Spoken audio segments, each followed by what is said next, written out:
नमस्कार मित्रों, मैं हूं प्रकाश हिंदुस्तानी। कल 3 तारीख को मध्य प्रदेश की 28 विधानसभा की सीटों पर उपचुनाव हैं। इन उपचुनाव में पहली बार ऐसा हो रहा है कि कोई भी पार्टी खम ठोक कर नहीं कह सकती कि हम यहां से जीतेंगे ही। न कांग्रेस, न भाजपा, न कमलनाथ, न शिवराज सिंह चौहान और न ज्योतिरादित्य सिंधिया। एक बात जरूर कहूंगा कि पिछले कुछ दिनों से मध्य प्रदेश की राजनीति बड़ी इंटरटेनिंग हो गई है। ये जो उपचुनाव है, इनमें कोई सिद्धांत नाम की चीज तो बची नहीं है। ये कुल मिलाकर शुद्ध अवसरवादिता, दल बदलूं की कहानी है। और इसमें कौन जीतता है, कौन हारता है, शायद ही जनता की इसमें कोई खास रुचि हो। पार्टियां ये बात समझ रही है कि लोगों में शायद चुनाव के प्रति उत्साह नहीं हो, कोरोना काल भी है, इसलिए सभी अपनी तरफ से पूरी कोशिश कर रहे हैं कि ज्यादा से ज्यादा लोग वोट देने के लिए आए। कल कोरोना काल की वजह से कितने लोग नहीं जाते हैं वोट देने, ये भी देखने वाली बात होगी। लेकिन सबसे बड़ी बात यह है कि ये चुनाव इतने इंटरटेनिंग क्यों हो गए हैं, इसके बारे में मैं पहले बात करता हूं। सबसे पहले कमलनाथ की बात। कमलनाथ भूतपूर्व मुख्यमंत्री हैं, लेकिन आजकल कुछ दिनों से वे सोशल मीडिया पे उनके बारे में भावी मुख्यमंत्री कहा जा रहा है।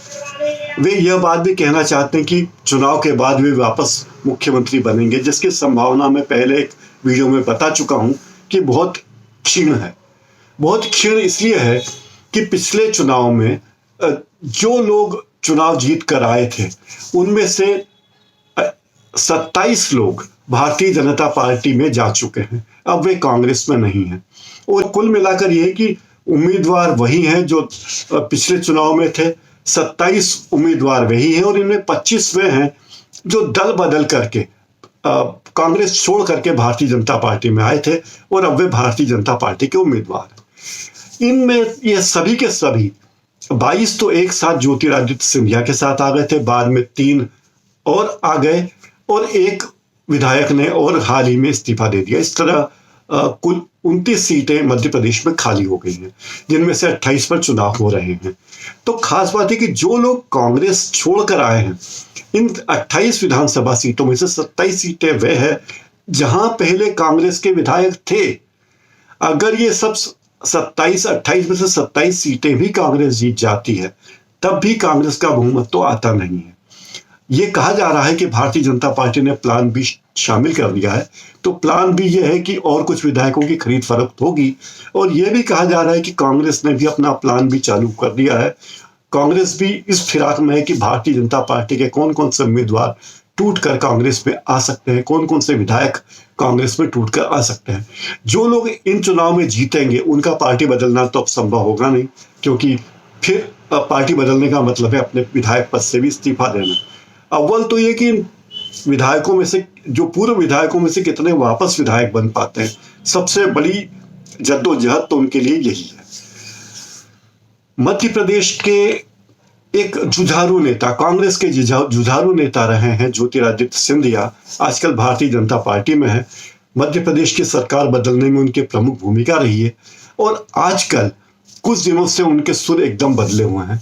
वे आजकल छाती ठोक कर बातें करते हैं, वे महाराज की बातें करते हैं, वे कमलनाथ सरकार की आलोचना करते हैं और कमलनाथ सरकार के एक एक आरोप को, जिस सरकार में वे सहयोगी थे, उसमें एक एक करके ऐसी बातें करते हैं कि कमलनाथ ने किस तरह से भ्रष्टाचार किया, इस बात को वे नाम लेकर वे बोलते हैं। ये देखिए, ऐसे कहते हैं वे।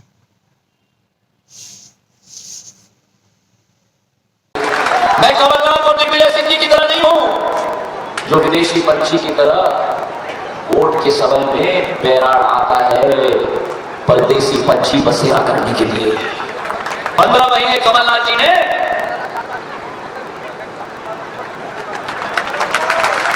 नोटे बटोरे वल्लभ भवन में, और जब भ्रष्टाचार की सरकार चलाई, मेरी दादी ने कांग्रेस की सरकार 1967 में स्थापित की थी। और जब टीपी मिश्रा की कांग्रेस की सरकार ने जन विरोधी नीति अपनाई और मेरी दादी राजमाता साहब दूर को ललकारा, तो राजमाता साहब ने टीपी मिश्रा की सरकार को धूल चढ़ा दिया। ये कांग्रेस भूल गई कि भाई सिंधिया परिवार का खून है। ये सिंधिया परिवार कुर्सी से मोह नहीं रखता।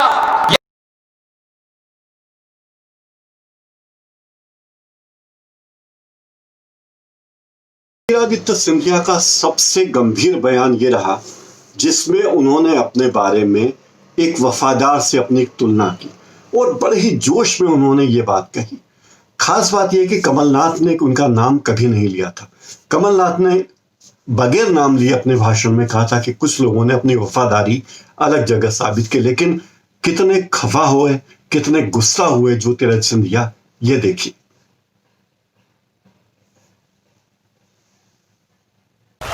कमलनाथ जी मैं कुत्ता हूं क्योंकि कुत्ता अपने मालिक और अपने दाता का रक्षा करता है। हाँ कमलनाथ जी मैं कुत्ता हूं क्योंकि अगर कोई भी व्यक्ति मेरे मालिक को उंगली दिखाए और मालिक के साथ भ्रष्टाचार और विनाशकारी नीति दिखाए, कुत्ता काटेगा उसे। हाँ मैं कुत्ता हूं, मुझे गर्व है कि मैं अपनी जनता का कुत्ता हूं।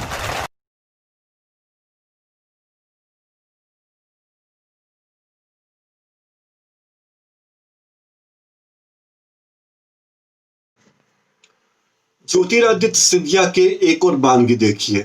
उन्होंने, वो आजकल काफी मिमिक्री भी करने लगे पिछले दिनों। जैसे उन्होंने कहा कि कमलनाथ की सरकार, तो ये स्पष्ट है कि वे कहना चाहते हैं कि कमलनाथ की सरकार भ्रष्टाचार का अड्डा बन गई थी।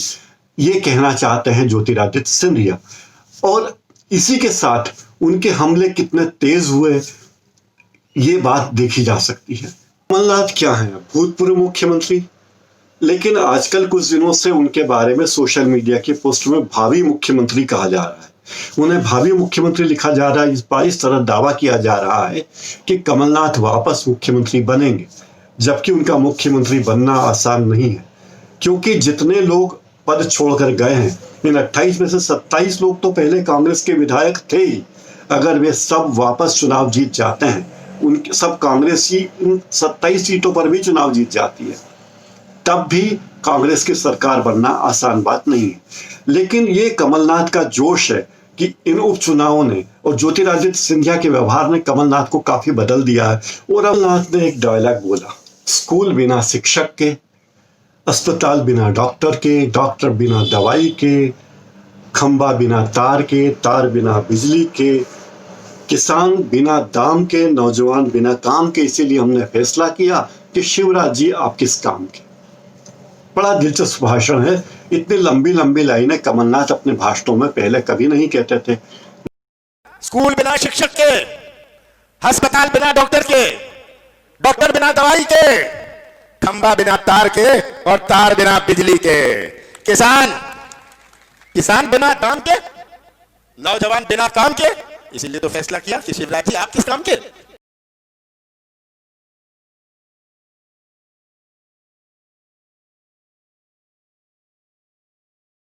एक और डायलॉग वो पिछले दिनों उन्होंने बड़े जोर शोर से कहा, और वो बड़ा ही मार्मिक डायलॉग है। ये बड़ा अपील करने वाला डायलॉग है। उन्होंने कहा कि मैं ईमानदारी से अपनी सरकार चला रहा था, मेरी क्या गलती थी, मैंने कौन सा गुनाह किया, मैंने कौन सा पाप किया। 27 लाख किसानों का कर्जा माफ किया, 100 रुपए में 100 यूनिट बिजली मैंने दी, किसानों को बिजली बिल में राहत दी, 1000 से ज्यादा गौशालाएं बनवाई, माफियाओं का सफाया किया। मैंने कौन सा गुनाह किया और मैंने कौन सा पाप किया। भारतीय लोकतंत्र का जब इतिहास लिखा जाएगा, उसमें जरूर मध्य प्रदेश के उपचुनाव का एक पन्ना होगा और इसमें गद्दारों का नाम काले अक्षरों में लिखा जाएगा। पैसों का, शराब का उपयोग करना शुरू किया है। पिछले 12 घंटे 24 घंटे में जो मुझे खबरें आई हैं, किस तरह पैसा बांटा जा रहा है, किस तरह शराब का बांटी जा रही है, किस तरह प्रशासन और पुलिस का दबाव और उपयोग किया जा रहा है, ये आज साफ स्पष्ट करता है कि भारतीय जनता पार्टी पिट रही है। कहना चाहता हूं कि अब उनके सौदे की सरकार का अंतिम समय आ गया है। इस चुनाव में यह सिद्ध हो गया है कि जनता को महल की ज़रूरत नहीं है, महल को जनता की ज़रूरत है। चुनाव सच्चाई। मुझे ताज्जुब है और दुख है कि शिवराज जी कहते हैं कि मैंने उन्हें कमीना कहा, ज्योतिरादित्य सिंधिया कहते हैं मैंने उन्हें कुत्ता कहा। ये इसका कोई प्रमाण दे दें, कोई रिकॉर्डिंग दे दें, कोई सबूत दे दें। मैंने इन शब्दों का उपयोग कभी नहीं किया। शिवराज सिंह जी के झूठ ने भी हद कर दी। चुनाव के एक दिन पहले वे इतनी बेशर्मी से ये कैसे इतना झूठ बोल सकते हैं। तो इन चुनावों में आपने देखा होगा कि जिस तरह ज्योतिरादित्य सिंधिया के स्टाइल बदली हुई है, सिंधिया के हाल अहवाल बदले हैं, वैसे ही कमलनाथ के भी हाल अहवाल बदले हैं। आप खुद ही देखिए कमलनाथ ने किस अंदाज में, किस तरीके से ये सब बातें कही बड़ा ही दिलचस्प तरीका है। उपयोग कभी नहीं किया। शिवराज सिंह जी के झूठ ने भी हद कर दी। चुनाव के एक दिन पहले वे झूठ बोलने से बाज नहीं आते। अभी उन्होंने कहा है कि कमलनाथ पापी है। मैंने तो पूछा था मैंने कौन सा पाप किया, और शिवराज जी जवाब में कहते हैं कि कमलनाथ ने कर्जा नहीं माफ़ किया। उनकी गवर्नमेंट ने खुद बयान दिया है कि 27 लाख किसानों का कर्जा माफ़ हुआ है, बाकी का दूसरे और तीसरे किस्त में होने जा रहा था। कहते हैं कि बच्चों की पढ़ाई का पैसा मैंने रोक लिया। एक एक बात उनकी झूठ। मुझे आश्चर्य होता है कि इतनी बेशर्मी से ये कैसे इतना झूठ बोल सकते हैं।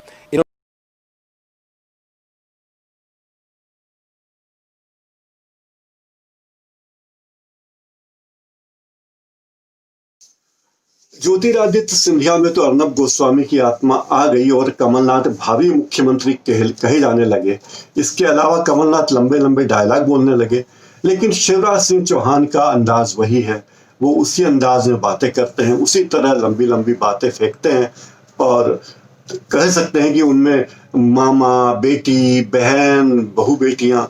लेकिन एक बात है कि कमलनाथ के बातों का जवाब मुख्यमंत्री शिवराज सिंह चौहान ने भी बड़े भावुक अंदाज में दिया। उन्होंने कहा कि देखिए क्या गलती की थी कमलनाथ ने। जब कमलनाथ ने कहा कि मैंने क्या पाप किया, तो शिवराज सिंह चौहान यहां से पीछे नहीं हटे और उन्होंने कमलनाथ के सारे पाप गिना दिए। जी, आपने पाप किया। आपने कहा था सब किसानों का कर्जा माफ करेंगे, लेकिन आपने लाखों किसान कर्ज माफी की सूची से बाहर निकाल दिए, झूठे सर्टिफिकेट बांट दिए, और जो रेगुलर किसान थे बेचारे पैसा दे रहे थे, इस चक्कर में उन्हें पैसा नहीं दिया, वो डिफाल्टर हो गए और ब्याज की गठरी आज उनके सर पर है। वो ब्याज की गठरी मैं उतारूंगा। आपने पाप किया। आपने बच्चों को हम तो लैपटॉप देते थे 12वीं में अच्छे नंबर लाने वालों, उनके लैपटॉप छीन लिए। आपने पाप किया। आपने कहा था कन्या दान की राशि बढ़ा के 51,000 कर देंगे, 51,000 की कहके एक पैसा बेटियों के खाते में नहीं पहुंचाया। आपने पाप किया। प्रदेश का विकास ठप कर दिया। आपने पाप किया। मध्य प्रदेश को दलालों की मंडी के रूप में परिवर्तित कर दिया। आपने पाप किया। भ्रष्टाचार का विकेंद्रीकरण कर दिया। आपने पाप किया।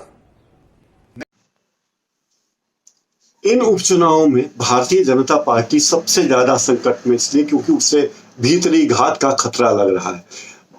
भारतीय जनता पार्टी को लगता है कि उसके कार्यकर्ता युद्ध स्तर पर काम नहीं कर रहे हैं और वे लोग जो कांग्रेस से भारतीय जनता पार्टी में आए थे वे अपने आप को असहज महसूस कर रहे हैं। कई उम्मीदवारों ने तो अपनी पैरेलल टीम बनाकर काम करना शुरू कर दिया है। हालांकि भारतीय जनता पार्टी में ऐसी परंपरा पहले कभी नहीं है। इसका कारण यह है कि भारतीय जनता पार्टी की तरफ से खड़े हुए इन उम्मीदवारों को जीत का भरोसा कम है और उन्हें लगता है कि जो मुद्दे कमलनाथ और उनके साथियों ने उठा रखे थे, जो गद्दारी का मुद्दा बनाया, टिकाऊ और बिकाऊ का मुद्दा बनाया, वो कहीं ना कहीं कुछ न कुछ तो काम कर ही रहे हैं। कुल मिलाकर आदमी को जो मतदाता उसके मन में सवाल है कि जो व्यक्ति कुछ दिनों पहले मेरे पास एक और पार्टी से चुनाव लेने टिकट लेकर वोट मांगने आया था, वही अब किसी और पार्टी का चुनाव चिन्ह लेकर आया है, तो मैं उसे वोट क्यों दूं। दूसरी बात, ये जो बड़े पैमाने पर प्रचारित किया गया कि हर उम्मीदवार जो भारतीय जनता पार्टी में गया है वो 35-35 लाख रुपए लेकर गया है। हालांकि अभी तक किसी भी जगह ये बात जरा सी भी साबित नहीं हो पाई। किसी ने साबित नहीं किया है कि ये लोग पैसे लेकर गए हैं। लेकिन जिस तरह गद्दार, टिकाऊ, बिकाऊ इस तरह के नारे लगाए जा रहे हैं, इससे इन लोगों का मनोबल भी काफी नीचे है।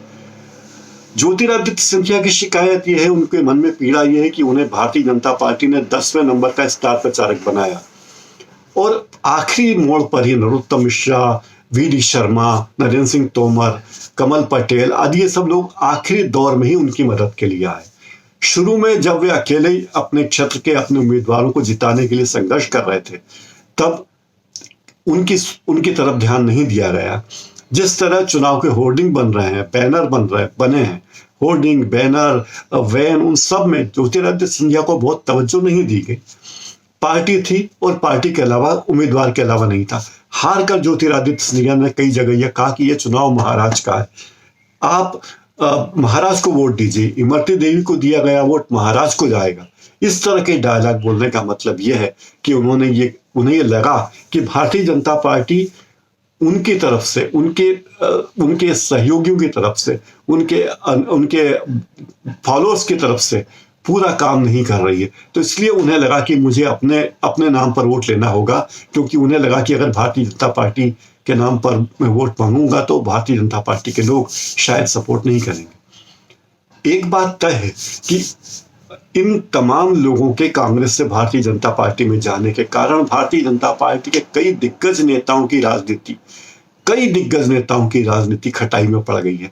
अब उनके सामने ये चुनौती है कि हो सकता है उन्हें अगली बार टिकट मिले भी कि ना मिले। अब जैसे राहुल सिंह लोधी को ही लीजिए, दमोह से राहुल सिंह लोधी 3 महीने से इस फिराक में थे कि वे कब भाजपा में जाएं, और 3 महीने बाद चुनाव के ठीक पहले उन्हें भाजपा में जगह मिली, इस वादे के साथ मिली कि उपचुनाव होने पर उन्हें ही टिकट मिलेगा। जाहिर है ऐसे में दमोह में जयंत मलैया और उनके सहयोगियों का मनोबल कैसे ऊंचा रहेगा। तो राहुल सिंह लोधी के सामने ये चुनौती है इन्हीं उम्मीदवारों की तरह कि जब भी दमोह में उपचुनाव होंगे तब उनके सामने पहला संघर्ष होगा टिकट पाने का भाजपा का। अगर जिसका उन्हें वादा किया गया है और टिकट मिल भी गया तो जीतना उनके लिए उतना आसान नहीं होगा, क्योंकि तब कांग्रेस तो उनके खिलाफ रहेगी, भारतीय जनता पार्टी के लोगों का भी पूरा समर्थन नहीं मिलेगा। अब कल उपचुनाव है और कोरोना काल है, नेताओं ने अपने अपने बयान का तरीका बदल दिया है। कमलनाथ आरोप लगा रहे हैं कि सत्तारूढ़ दल यानी भारतीय जनता पार्टी अब भारी भ्रष्टाचार की तैयारी कर रही है। ये भी आरोप लग रहे हैं कि भारतीय जनता पार्टी की तरफ से नोट बांटे जा रहे हैं, पायजेब बांटी जा रही हैं, साड़ियाँ बांटी जा रही हैं। शराब के आरोप तो पुराने हैं ही। बड़ी मात्रा में नकदी भी चुनाव में जब्त की गई है। ये कहा जा रहा है कि नोट बांटने के लिए लेकर जा रहे थे। तो अब जो भी हो, आरोप प्रत्यारोप का दौर ये साबित करता है कि कांग्रेस के लिए आरोप लगाने के अलावा कोई रास्ता बचा नहीं, और भारतीय जनता पार्टी को चुनाव में वे सारे हथकंडे अपनाने हैं, वे पुरानी सारी रणनीति अपनाने की वे फिर से चुनाव के मैदान में जीत हासिल करें। अब देखिए, फैसला मतदाताओं के हाथ में है। मतदाता अभी भी तय नहीं कर पाए हैं, या वे तय कर चुके हैं पर वे अपनी बात को खुलकर कह नहीं रहे हैं कि वे कांग्रेस के साथ जाएंगे या भारतीय जनता पार्टी के उन उम्मीदवारों के साथ जाएंगे जिन्होंने कांग्रेस छोड़कर दल बदला है। और आरोप है कि उन्होंने धन के लिए दल बदला है या सिंधिया के प्रति वफादारी दिखाने के लिए दल बदला है। जो भी हो, ये चुनाव महत्वपूर्ण है।